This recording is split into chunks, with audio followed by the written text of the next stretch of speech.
கேரளாவிலிருந்து மருத்துவ கழிவுகளை நமது திருநெல்வேலி மாவட்டத்தில் அதிக அளவு கொட்டுவது நியாயமா? இதற்கு கேரளா காரணமா, தமிழக அரசு காரணமா?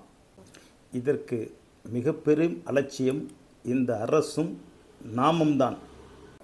இதற்கு நாம் என்ன செய்யணும்? இன்றைய தேதியில் பசுமை தீர்ப்பாயம் 2 நாட்களுக்குள்ள அந்த கழிவுகளை அகற்றணும்னு உத்தரவிட்டிருக்கு. ஆனால் இதற்கு யார் துணை போயிருக்கா? நமது தமிழகத்தை சேர்ந்த திருநெல்வேலி மாவட்டத்தை சேர்ந்தவர்களே துணை போயிருக்காங்க. நமது தமிழகத்தை குப்பை தொட்டி ஆக்கிறதுக்கு நாமளே உறுதுணையாக இருந்தோம்னா இந்த தேசத்தை யாரால் காப்பாற்ற முடியும்? இதற்கு அரசாங்கம் கடுமையான நடவடிக்கை எடுக்க வேண்டும்.